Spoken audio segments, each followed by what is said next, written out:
제가 예배를 끝마치고 이렇게 내려오려고 그러는데 그 집사님이 그러시더라고요. 갑자기 저한테 목사님 오늘 그 말씀하신 바울을 죽이려고 했던 그 40명의 그 자객들 말입니다. 그래서 예 그랬더니 그때 그 순간에 그 바울을 죽이지 못했지만 유대인들이 얼마나 그 천추의 한이 돼서 땅을 치고 후회하고 있겠어요. 그래서 왜요? 그랬더니 그때 꼭 바울을 죽일 수 있는 기회였었는데 그때 죽였는데 죽이지 못해서 그때도 회의하고 2000년이 지난 지금까지 크리스천 파워가 되게 커졌다. 그게 아주 바울을 죽일 수 있는 아주 결정적인 순간이었는데 얼마나 지금 땅을 치고 후회하고 있겠습니까? 이렇게 물어보세요. 글쎄요. 뭐 제가 유대인이 아니기 때문에 그렇게 마음속에 땅을 치고 회개하는 것까지는 제가 모르겠습니다. 그러나 분명한 것은 그때 분명히 바울이 정말 죽을 수밖에 없는 그렇잖아요 여러분. 그냥 이렇게 죽이려는 것도 아니라 바울을 죽이기 전엔 먹지도 않고 마시지도 않겠다는 사람이 40명의 길목을 딱 완전히 죽이기로 인생의 결심을 한 그 폭도들이 있었는데 그것도 그 법의 보호를 받아가면서 얼마나 위험했어요. 그런데 그때 분명한 거는 성령님이 그 순간에도 바울을 안전하게 보호해 주시죠. 그때가 안전하게 보호하셔서 결국 바울을 통해서 복음을 이제 그 예루살렘으로 더 올라갈 수 있도록 벨릭스 총독에게 보내는 건데요.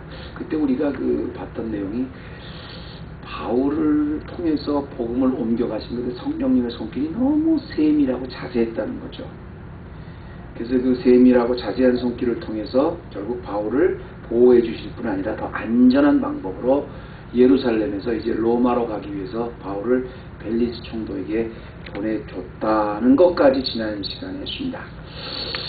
근데 하여튼 이 바울의 그 복음을 통해서 성령님이 이제 복음을 운반하시는 게 이제 지난 시간에 보면 너무너무 그 성령님의 손길이 세밀한데요. 그 벨리스 총독에게 바울을 보내고 나서 그리고 나서 이제 그 다음엔 어떻게 됐을까? 그 다음엔 어떻게 됐겠어요? 어떻게 됐겠습니까? 시간이 지났겠죠. 네, 시간이 얼마나 지났냐? 시간이 지났겠죠. 이제 시간이 지났는데 5일 정도가 지났습니다. 그리고 오늘 5일 지난 후서부터의 이야기가 이제 오늘 말씀이에요. 근데 오늘 그 1절에 보면, 1절에 보면 잠깐 오늘 말씀하기 전에 제가 1절을 좀 같이 보면, 여기 그 일이 있으면 이제 닷새우라 그랬죠. 5 days later, the high priest Ananias went down to Caesarea with some of the elders and a lawyer named Tertullus. 닷새우의 대제사장 아나니아가요. 어떤 장로들과 한 변사와 더들로 함께 내려와서 총독 앞에 섰다. 이런 말로 오늘 말씀은 이제 시작을 합니다. 이 말씀을 오늘 말씀 여러분의 잘 좀 주목하고 계시기 바랍니다. 여러분 한번 생각해 보세요. 사내들인 공회원 중에서 그 40명의 그 자객들과 어떤 의미든 그 음모를 꾸몄던 사람이 있었다 그랬죠. 그 음모가 그렇게 무서웠었는데요.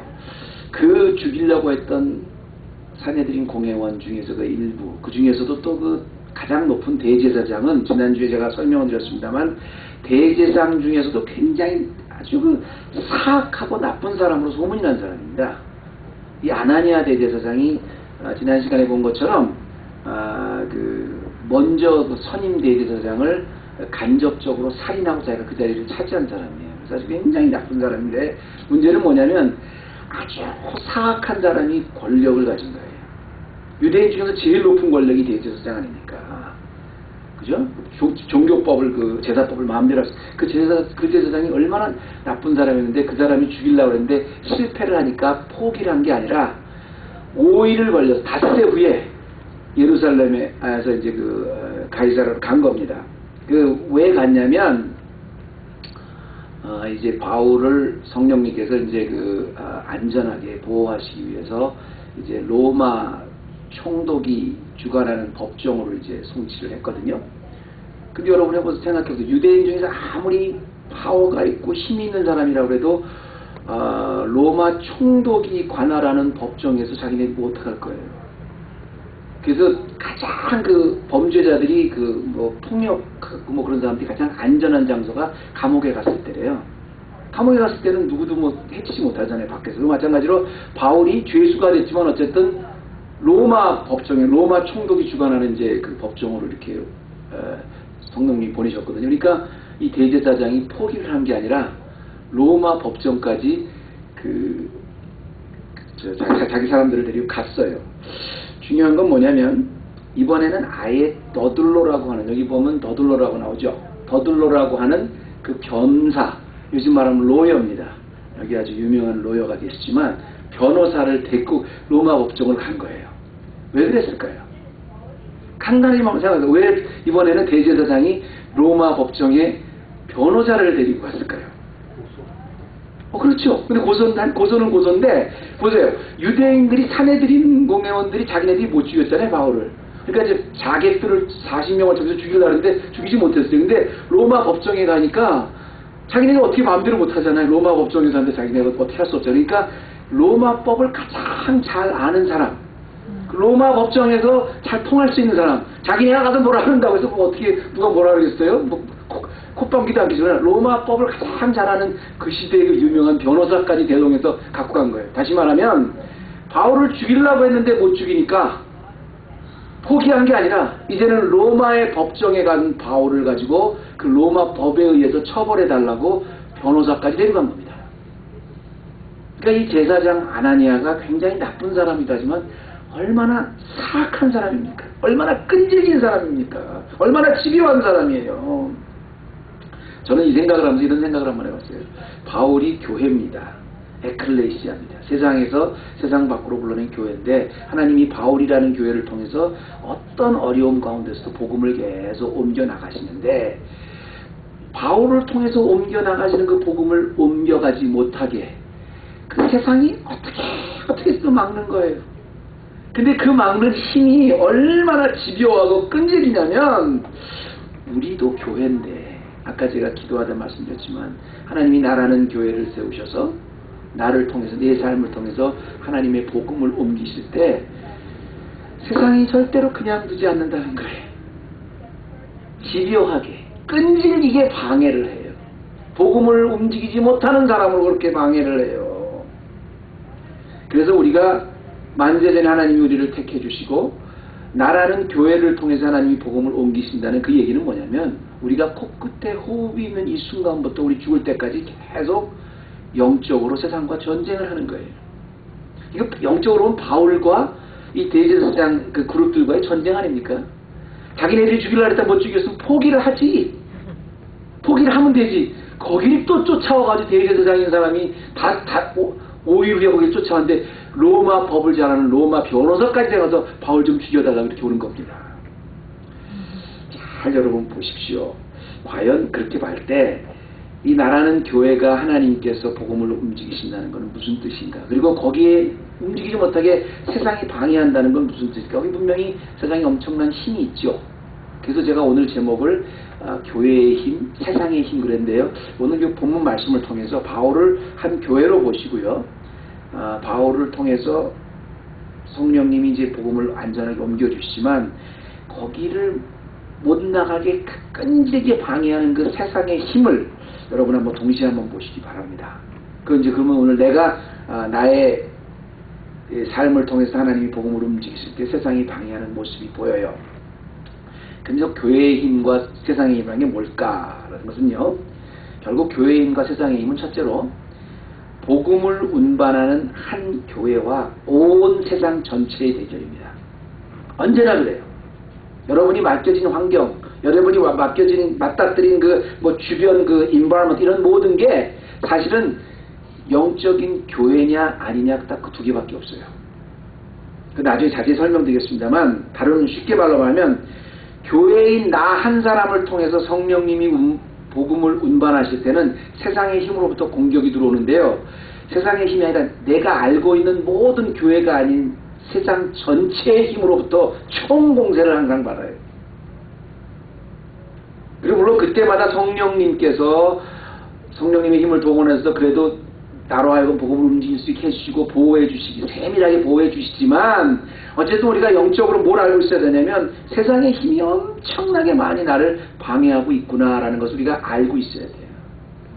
자, 오늘 3절 말씀 한번 볼까요? 변호사를 데리고 왔다 그랬죠. 변호사를 데리고 와가지고 변호사가 얘기를 하는데 뭐라 그러냐면 벨리스카카요. 우리가 당신을 힘입어 태평을 누리고 또 이 민족이 당신의 선견을 인하여 여러 가지로 개량된 것을 우리가 어느 모양으로 보나 어느 곳에나 감사, 무지하옵나이다. Profound gratitude. 여러분 이 말씀은요. 이 말씀은 유태인들이 하나님 앞에 기도할 때 정도나 이 정도로 할 수 있는 말입니다. 근데 사실 지금 벨리스 총독이 이렇게 이 사람들한테 이런 어떤 이런 영광을 받을 만한 이 사람이 아닙니다. 지금 그때 당시에 유대인들과 로마는 원수였었어요. 마음속으로는. 그죠? 자기네들 식민지를 통치하는 사람인데, 물론 이제 이거를 어떤 그 사람은 그때 당시에 그 법적인 이게 용어였을 수도 있다 이렇게 말씀했는데, 대부분의 사람들이 다 뭐라 그러냐면 이건 너무 과하게 아부를 떤다는 거예요. 이 4절 말씀 볼까요? 4절 말씀 보면 뭐라 그러냐면 심지어 그러면서 우리가 이제 얘기를 하겠습니다. 아주 마음껏 그 벨리스 총독을 띄워주면서 당신을 더 괴롭게 아니하려고 우리가 대강 여쭈옵나니 관용하여 들으시기를 원하옵나이다. 하면서 마음껏 자기네들이 고소하는데 먼저 벨리스 총독을 띄워놓은 다음에 그것도 또 바쁘신 분 너무 오래 우리가 시간 안 끌니까 잠깐 간단하게만 얘기할게요. 이렇게 얘기를 하는 겁니다. 아무리 극치를 달리고 얘기를 하는 거예요. 왜 이렇게 벨릭스 총독을 그렇게 높여줬냐면 바울 하나 잡기 위해서 높여줬는데, 제가 이게 왜 여러분 앞에 좀 신기하게 제가 다가왔냐면, 바울을 정죄하겠다는 목적 하나 가지고 대제사장 그룹, 유대에서 가장 하나님을 잘 믿는다고 하는 가장 존경받는 사람, 그리고 유대에서 가장 힘이 있는 사람이 가장 싫어야 될 벨리스 총독을 이렇게 높이는데요. 총독 중에서도 또 이 벨리스 총독은 그때 당시에 로마가 이 유대를 지배하고 있었을 때이기 때문에 다 사람들이 마음속에는 원수였었지만, 우리나라도 옛날에 일제시대 때 일본 총독이 있었잖아요. 그 총독을 이렇게 안중근 의사가 되면 죽이려고 그랬어요. 그러니까 그만큼 싫어하는 사람이었지만, 특히 그 중에서도 이 벨리스 총독은 가장 존경을 안 받는 사람이었었습니다. 그러니까 지금 대제사장, 가장 유대인에서 권력이 있는 사람 중에서 가장 높은 사람인데, 가장 대제사장 중에서 존경을 안 받는 사람이 지금 그 유대인의 원수인 가장 그 벨릭스 총독, 높은 사람 중에서도 그 총독 중에서 가장 존경을 안 받는 사람한테 이렇게 얘기를 하고 있는 거예요. 벨릭스 총독이 누구냐면, 원래 벨릭스 총독은 제가 로마의 시민권 얘기할 때 말했지만 로마 사람이 아닙니다. 원래는 이 사람이야말로 노예 출신이었었어요. 슬레이브였었어요. 그 글라우디우스 황제의 어머니가 안토니아라는 어머니가 있었는데, 그 어머니가 데리고 있었던 두 노예가 있었어요. 그 두 노예가 하나는 벨릭스고 하나는 팔락스라는 두 형제가 있었는데, 그 황제의 어머니가 자기가 노예로 데리고 있던 사람을 노예로 이렇게 릴리스를 시켜주면서 사면을 시켜줬어요. 그리고 잘 이렇게 빌어서 정말 높은 사람한테 항상 키스업하는 그런 에리투스로 살아가지고 총독까지 시켰어요. 그러니까 입지전적인 인물이죠. 반면에 얼마나 그 자리에 올라가기 위해서는 얼마나 인간성 안 좋게 브라이브를 주고 그렇게 했겠습니까? 근데 여러분, 제가 한번 이렇게 한번 물어볼게요. 되게 이렇게 아주 완전히 마름에 있다가 이렇게 신분이 수직 상승한 사람들이 두 가지입니다. 한 사람은 자기가 굉장히 고생을 했기 때문에 아주 겸손하게 자기 파워를 이렇게 쓰고, 이제 아주 참 된 사람인가 하면 거의 90%의 사람들이 이렇게 마름에 있다 갑자기 수직 상승하면 대개는 참 나쁜 사람들이 되는데, 자기가 풀어야 되기 때문에. 그렇잖아요? 부자도 어렸을 때부터 쫙 그렇게 부자였던 사람이 이렇게 열심히 돈을 해서 모은 부자 받은 사람은 그렇게 별로 돈을 쓸 줄 알아요. 근데 갑자기 하루아침에 강남 집이 땅값 올라가지고 돈이 비싸게 돼가지고 오는 사람, 그런 사람들은 돈을 막 쓰잖아요. 이 사람이 그렇게 돈을 밝혔대요. 돈을 너무너무 밝혀서 어느 정도로 밝혔느냐? 나중에, 이거 제 말이 아닙니다. 나중에 아직은 안 나왔습니다만은, 바울이 지금 죄수의 신분으로 오지 않았습니까? 이 바울한테도 얘기를 들으면서 혹시 저놈한테 내가 좀 돈을 받을 게 없나 그래가지고 바울을 로마로 빨리 안 보냅니다. 2년 동안이나 데리고 있어요. 돈 받으려고. 물론 이제 돈을 받으려고만 데리고 있는 건 아닌데, 어쨌든 그렇게 했는데, 이 사람이 일화 중에서는 어떤 정도로 나쁜 사람이냐면, 보통 강도, 라버 케이스가 있으면 총독이 이제 법정에서 판단을 하지 않습니까? 그런데 이 벨리스 총독은 자기가 강도 그룹들하고 미리 따로 짜고 강도를 일부러 시켰대요. 시켜서 강도질을 해서 자기가 반반씩 나누고, 그렇게까지 돈을 밝혔던 사람이랍니다. 그러니까 로마 총독 중에서 가장 돈을 밝히고 가장 존경을 안 받는 사람이 벨리스 총독이에요. 결혼도 3번이나 했는데 하나는 누굽니까? 헤롯의 손자하고 하고 또 하나는 클레오파트라 손녀하고도 하고 하여튼 어마어마하게 하여튼 정치적으로 연발받는 사람인데 제가 왜 이 말씀을 드리냐면 총독, 대제사장, 유대인들이 가장 종교적으로 권력 있는 사람은 대제사장입니다. 유대 사회에서 가장 법적으로 권력 있는 사람은 총독이에요. 그러니까 가장 힘을 가진 두 사람이 공교롭게도 가장 존경을 안 받는 나쁜 두 사람이 있을 때 바울이 걸려드는 거예요. 근데 아까 뭐라 그랬어요? 4절에 당신을 더 괴롭 3절에 뭐라 그랬어요? 가장 권력 있고 가장 나쁜 사람이 둘이 바울 하나 잡겠다고 지금 같이 하나가 되려고 대제사장이 노력을 하는 거예요. 누가가 지금 이야기하고 있는 게 뭐냐면 유대인들에게 가장 힘이 있는 두 사람이지만 바울에게 죄를 덮일 목적 하나 가지고 바울을 하나 잡을 목적 하나 가지고 하나가 돼서 공격을 하는 겁니다. 여러분 이 상황을 보면서 제가 여러분에게 이런 도전을 드리고 싶어요. 정말로 우리가 세상에 있다가 세상 밖으로 불러낸 교회라면 주님의 에클레시아라면 이런 현실을 알고 있어야 됩니다. 내가 세상에서 교회로 살아간다는 것은 내가 교회로 살아갈 때 세상은 나를 공격하는데 정상적인 방법으로 공격하지 않습니다. 온갖 불합리하고 온갖 공정하지 못하고 가장 악한 힘을 단합해서 공격을 해요. 절대로 우리가 세상을 넘어갈 수 있게 성령님이 보호해 주셔서 그렇지 우리 힘으로 감당할 수가 없습니다. 엄청난 파워예요. 그 속에서조차 나를 세밀하게 건져주시는 성령님을 느낄 때마다 우리 믿음이 성장하는 거예요. 두 번째입니다. 교회의 힘과 세상의 힘. 두 번째는 이런 엄청난 우리가 세상의 힘을 보지 않았습니까? 근데 나를 공격한 이런 세상의 힘이 커지고 악할수록 그만큼 복음을 옮기는 교회의 힘을 두려워한다는 겁니다. 잘 들으세요 여러분. 세상의 힘이 커져서 악할수록 그래서 나를 공격할수록 교회를 공격하면 할수록 그 공격하는 힘이 커지면 커질수록 희한하게 세상의 힘은 교회의 힘을 두려워한다는 겁니다. 이게 묘한 역학인데 이것은 기독교 역사 2000년 역사가 항상 증명하는 진리입니다. 세상의 힘이 아무리 커져도 교회를 통해서 복음을 옮기는 교회의 역할을 감당하고 있으면 그 교회의 영향력을 세상이 절대 감당하지 못합니다. 왜냐하면 세상의 힘이 커지면 커질수록 악하면 악할수록 복음의 힘이 그만큼 커져요. 하나님이 그렇게 만드셨어요. 무슨 말이냐면 이게 굉장히 아이러니 같은데요. 이게 왜 진리냐면 우리 5절 말씀 한번 볼까요? 우리가 보니 이 사람은 연병이라 천하에 퍼진 유대인을 다 소욕케 하는 자여 나사렛 이단의 괴순자 해서 NIV에서 뭐라고 번역했냐면 We have found this man to be troublemaker, stirring up riots among the Jews all over the world 라고 나왔는데 여기는 그냥 이렇게 troublemaker라고만 나왔습니다만 얼마나 그때 이제 그 바울을 싫어했냐면 다른 번역에는 이걸 그냥 보통 플래그라고 이렇게 전염병이라고 번역을 했습니다. 어떤 번역에는 pest 있죠? 뭐죠? Black Death, Black Death라고 번역한 데도 있어요. 근데 원약 하는 게 뭐냐면 보세요. 지금 대제사장이 가장 원수인 벨리스 총독에게 당신 때문에 우리가 이렇게 잘 삽니다. 마음껏 띄워놓고 나서 바쁘신 분 우리가 그렇게 이렇게 오래 잡지 않고 간단하게만 말할게요. 저놈 죽일 놈입니다. 근데 어느 정도 죽일 놈이냐? 전염병일 만큼 죽일 놈입니다. 없애야 됩니다.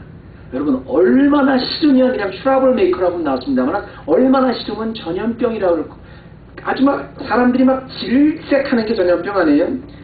굉장히 그래서 병에 걸리면 엄격히 관리를 해야 됩니다. 다만 이 말투를 잘 알아요. 왜 하필이면 바울을 가리켜서 전염병이라고 이렇게 얘기했을까? 연병이라고 이렇게 얘기했을까? 그만큼 전염병인 만큼 싫다는 의미도 되지만 동시에 자기네들이 마음대로 접근할 수 없는 파워가 있고 그만큼 영향력이 빨리 퍼져나가기 때문에 누군가 do something 해야 된다는 그런 뜻입니다. 보세요. 5절에 보면 우리가 보니 이 사람은 연병이다. We have found this man to be a troublemaker. 그러면서 뭐라 하냐면 stirring up riots among the Jews all over the world. 천하에 펴진 유대인을 다스럽게 하는 자. 여러분 한번 생각해 보세요. 지금이 나빠서 그렇지 아까도 말씀드렸습니다만은 대제사장은 권력의 최고봉입니다. 유대인들이 로마 사람들이 유대인들에게 한 가지 자유권을 줬던 거는 제사를 지내고 종교에 관해서는 터치 안 했어요. 니네 마음대로 이렇게 제사 드리고 그래라. 친정국가니까. 근데 그 제사를 마음대로 자기가 정할 수 있는 사람. 그래서 제일 높은 사람이 대제사장이거든요. 그러니까 유대의 권력 최고죠. 법적으로는 모든 사람을 죽이고 살리고 할 수 있는 모든 심판 받을 수 있는 사람이 로마 법정권입니다. 이 두 권력이 다 지금 같이 바울을 고소하고 있는 거예요. 그런데 요즘으로 말하면 법, 정권, 권력, 돈, 명예, 언론계, 경제계 전부 다 합쳐서 이 사람들 편이에요. 그리고 바울 한 사람 지금 고소하고 있는 거예요. 검사가 잔뜩 고소 내용을 가지고 와서 지금 가장 힘 있는 판사한테 갖고 와서 한 사람을 고소하는 거예요. 그런데 그 고소하는 그런 힘을 가지고도 바울 한 사람이 전하는 복음을 stirring up riots among the Jews all over the world. 복음을 도저히 막을 수가 없습니다. 이 뜻이거든요. 이게 연병입니다. 이게 전염병이에요. 물론 세상의 힘은 아까도 말씀드렸지만 엄청납니다. 세상의 핍박 무서워요. 그러나 그런 엄청나고 무서운 세상의 힘 가운데서도 성령님이 보호하시고 성령님이 움직이시는 교회의 힘을 도저히 막지 못합니다. 이 소리입니다. 무서운 일 같지만 교회에게는 사실 그게 영광이에요. 내가 영적인 눈을 떠서 나를 공격하는 게 내가 복음의 사자가 되지 못하는 이렇게 많구나. 우리가 무서워하지만 사실은 그건 여러분 교회인 여러분 한 사람 한 사람에게 또 다른 면으로는 굉장히 영광인 거 아세요? 세상 전체가 다 주의 전체가 다 나를 도저히 감당하지 못한다는 말 아니에요? 그만큼 영향력이 있다는 겁니다. 제가 늘 강조하지만 세상은 우리를 보고 자기와 다르면 반드시 핍박을 합니다. 로마에서 그렇게 기독교인들이 핍박을 받았던 게 자기와 달랐기 때문에 그래요. 우리는 죄를 싫어하잖아요. 거룩하게 살기 원하잖아요. 세상은 자기와 다르면 그래서 핍박을 하는 거예요. 그런데 자기와 같으면 핍박을 안 합니다. 다만 뭐래요? 무시를 해요. 제가 우리 아이들하고 이야기를 하다가 제가 우리 아이가 어디를 어떤 파티를 간다 그래서 내가 그 한마디만 했어요. 거기 너 파티를 가는 것도 좋고 내가 한다. 다만 그 파티를 갈 때 그거는 분명히 알고 있어라. 네가 거기 크리스천이고 너가 크리스천이고 난 크리스천들하고 갈 때 그 아이들이 너를 다 지금 보고 있다는 거. 그 아이들이 봤을 때 보면 얘는 왜 그렇게 이런 거 해도 되는데 왜 안 하지? 이렇게 그렇게 불평을 할 수 있을지언정 네가 세상과 분명히 세상이 하는 악한 것을 안 할 때 그 아이들은 존경을 한다. 너를 싫다고 하고 핍박을 할지는 모르지만 존경을 한다.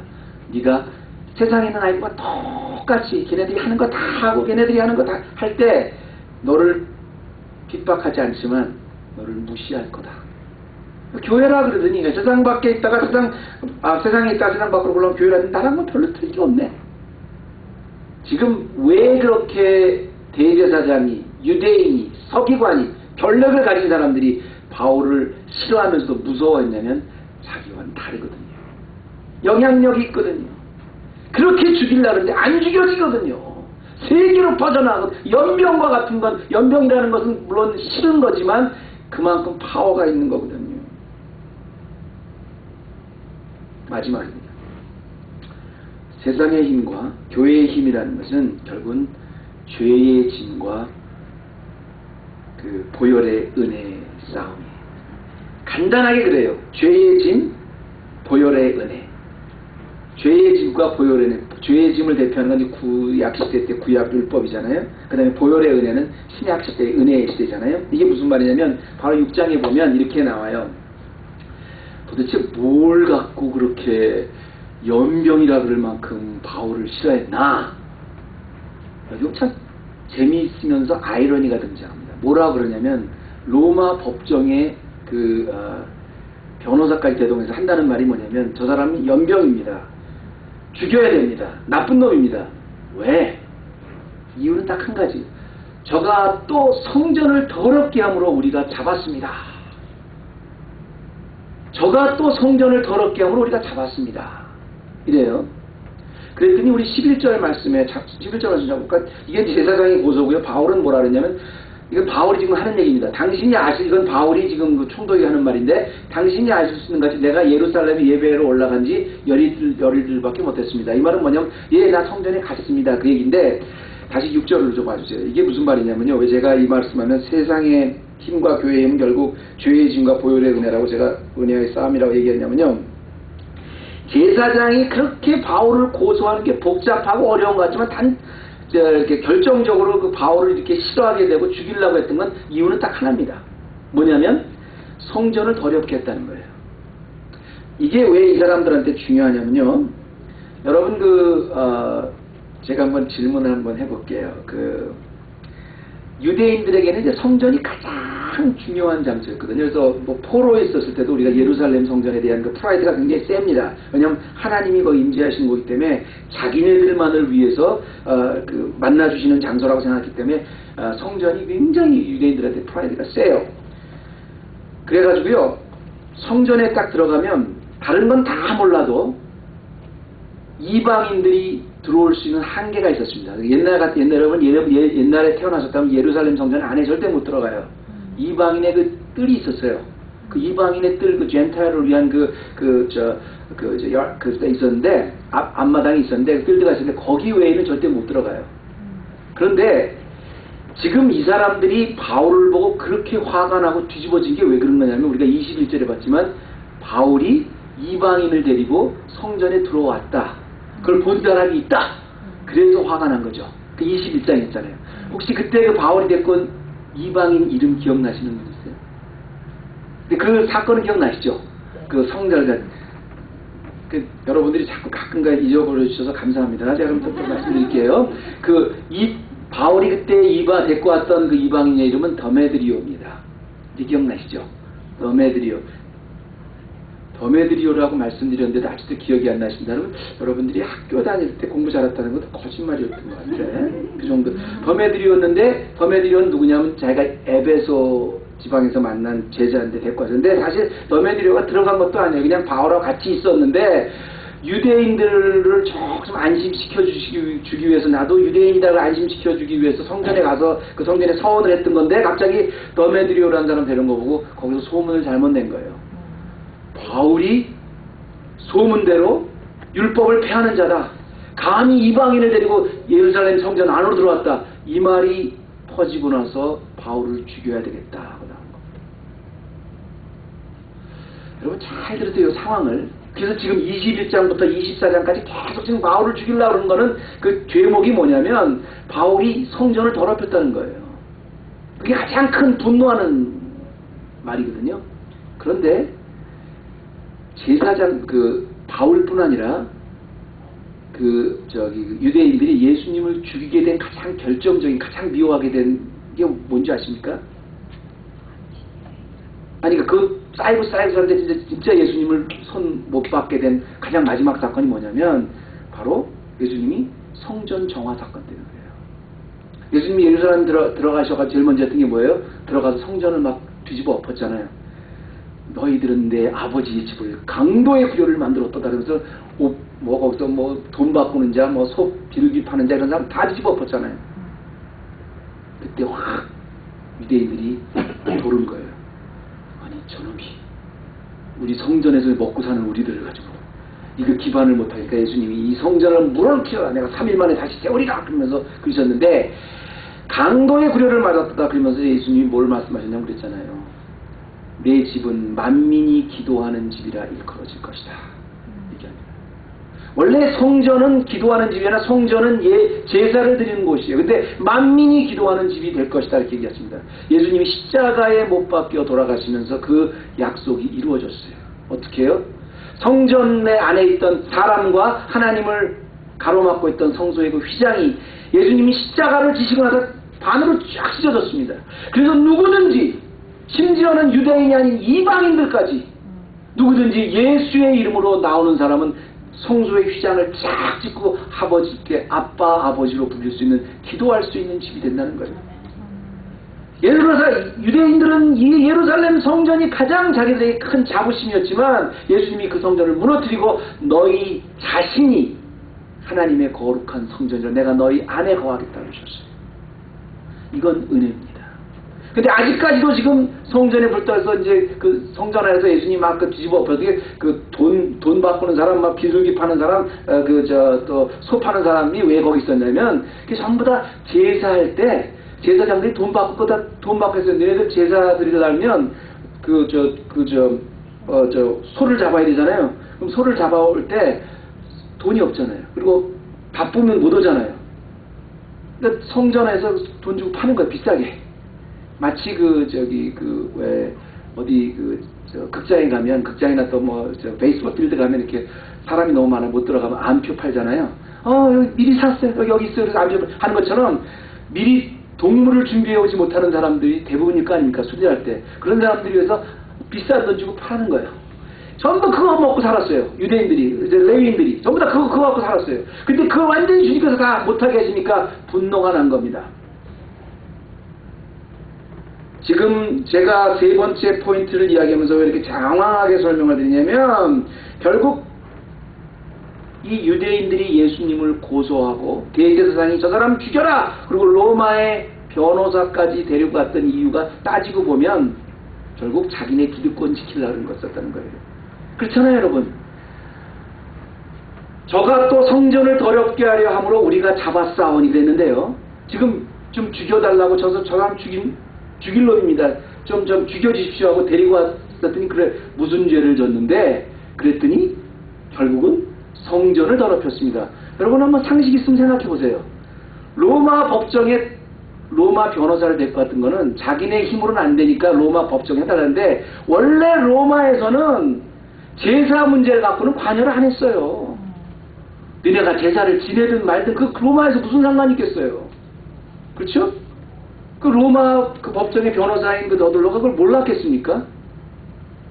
알죠? 이걸로는 고소해봐야 안 되는 거예요. 이건 죄가 아니야. 이 사람들 유대인들한테는 죄일지 모르지만 로마 법정에서는 이게 죄가 아니야. 그걸 아는데도 불구하고 할 수 있는 말 이거밖에 없는 게 결국 실토하는 거예요, 자기네들이. 무슨 죄를 진 게 아니라 우리의 기득권을 침범했습니다. 우리를 먹고 살지 못하겠습니다. 이겁니다. 보혈의 은혜를 어떻게 해서도 막아보려는 율법의 세력과 과거의 옛사람과의 싸움이라는 걸 지금 누가가 이야기하고 있는 거예요. 지금 굉장히 바울을 잡으려는 것이 엄청난 사건인 것 같지만 결국은 지금 따지고 보면 지금까지도 이 순간까지도 율법이냐 은혜냐의 싸움이고, 죄냐 용서냐의 싸움이고, 보혈이냐 정죄냐의 싸움이고, 성전이냐 아직까지도 성전이냐 아니면 에클레시냐 교회의 싸움입니다. 예수님이 십자가 지시고 성전의 커튼을 찢어 놓았을 때 누구나 주님 앞에 다 나올 수 있었어요. 여러분, 제가 말씀을 마치게요. 요즘에 여러분도 뉴스를 보셨겠습니다만, 어디죠? 샬럿빌, 버지니아죠. 거기서 지금 하여튼 사람이 죽고 난리가 났죠. 지금 사실 KKK 아직도 그게 있나 난 그랬는데, 아직도 그런 거 옛날만큼 있나 봐요. 근데 거기 갔다 누가 또 하다가 랠리를 하다 카운터 랠리를 하다 거기 들이받고 이런 사건이 있었습니다. 그런가 하면 또 국제적으로는 지난 하여튼 일주일 동안은 제가 미국 전배의 메이저 뉴스를 보고 그렇게 깜짝 놀란, 한국의 북한과 미국이 전쟁한다는 그런 문제를 가지고 그렇게 메이저 언론이 무슨 컨서베이티브 리버럴 할 거 없이 CNN, Fox, 워싱턴 포스트, 뉴욕 타임스 하여튼 항상 일만의 지지난주는 미국이 어쩌면 북한을 이렇게 에어밤 할 수도 있다. 이런 문제 가지고 탑 뉴스 계속 나왔었어요. 제가 왜 지금 그런 얘기를 하냐면 가만히 보면 아직도 인종의 문제로 갖고 싸우고 정치적인 문제를 갖고 싸우고 또 교회의 문제를 갖고 싸우고 어디와 어디 사람이라는 거 갖고 싸우고 사람이 다 미워하는 자기 그룹이 있습니다. 이렇게 아직 그런 문제가 있구나. 근데 이 문제는 제가 보기엔 예수님 오실 때까지는 안 없어질 것 같아요. 항상 사람 싸움은 대장이 있어요. 다만 제가 그걸 보면서 뭘 느꼈냐면 이 세상은 아무리 합리적이고 아름다운 것으로 포장해놔도요 그렇게 완벽하지 않습니다. 완벽하게 내가 무엇을 위해 싸운다는 게 완벽하게 의롭지 않아요. 세상은 인종에 의해서 성별에 의해서 나이에 의해서 문화에 의해서 나뉘지만 진짜 우리가 영적인 눈으로 바라보면 이 세상을 나누는 건 딱 두 가지밖에 없습니다. 내가 예수 믿는 사람이냐 아니냐. 세상에 있다가 세상 밖으로 불러내온 에클레시아 교회냐 아니냐 그 둘밖에 없어요. 세상에 지금 일어나고 있는 전쟁의 문제, 사회의 문제, 어려움의 문제 다 사실 아무리 해도 힘들어요. 그거 어떻게 바뀌어도 누가 뭐 정권이 바뀌고 어떻게 되고 그거 절대 해결하지 못합니다. 단지 내가 그리스도 안에 복음으로는 해결될 수 있어요. 내가 죄인입니다. 하나님 앞에 돌아오는 복음으로는 해결할 수 있어요. 사랑하는 헤브론 교회 성도님, 얼바인의 에클레시아 되신 여러분, 세상의 방해와 핍박이 아무리 커도 그 힘이 감당할 수 없을 만큼 큰 주님을 믿는 믿음의 힘으로 그 성령의 능력으로 바울처럼 승리하시기를 주님의 이름으로 축원합니다. 하나님 감사합니다. 오늘도 우리가 말씀을 보고 세상의 힘과 교회의 힘을 또 한번 깨닫게 됩니다. 영적으로 보면 아무리 복잡한 것 같아도 결국은 이것이 다 죄의 문제고 내가 그리스도 안에서 새 사람이 되고 성화되면 모든 것이 다 해결할 수 있는 문제인데 그러지 못함을 오늘 고백합니다. 오늘 교회로서 우리를 들어서 쓰실 때 나를 막는 어떤 큰 세상의 힘이 있다고 해도 거기에 위축되거나 좌절되는 것이 아니라 성령님의 세밀한 능력에 힘입어서 오늘도 승리하는 우리 헤브론의 모든 성도 되게 하여 주시옵소서. 예수님의 이름으로 기도드립니다.